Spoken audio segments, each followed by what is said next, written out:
Information.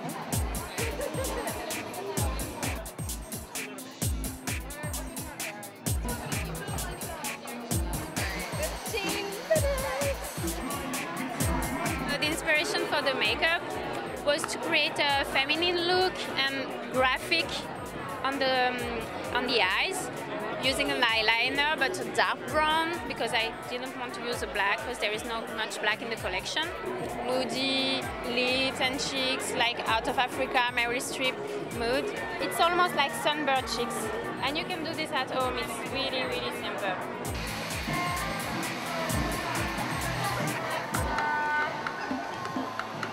The inspiration is Tina Machado.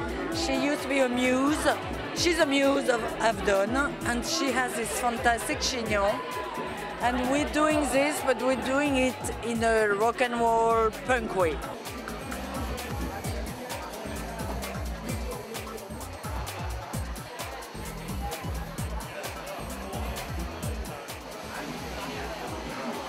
I'm ready.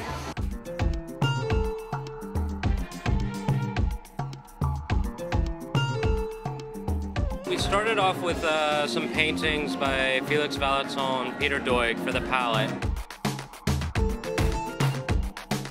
We took that idea and then we definitely twisted it, which is what we always try to do. So the color, the palette doesn't feel too dated. It feels a little fresh.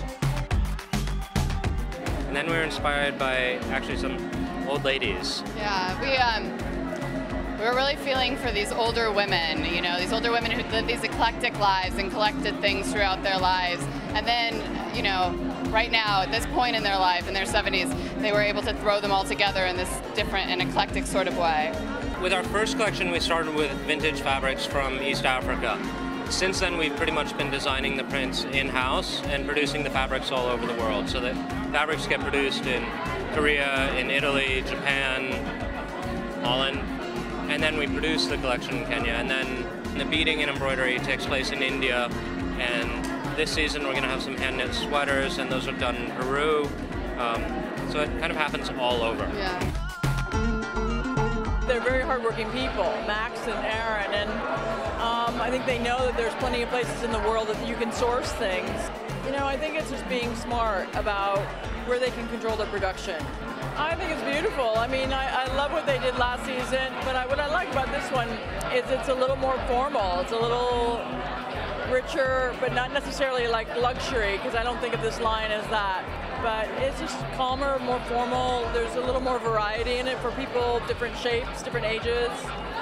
I like the combinations of prints that they're doing, like larger scale with smaller scale. It's good.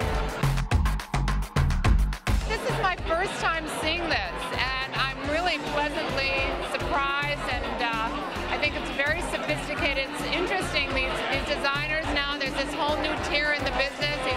It's really priced in what kind of an accessible, contemporary area, but there's so much design integrity that it's becoming, contemporary is almost a passe word. You almost need a new way to bracket these kind of clothes.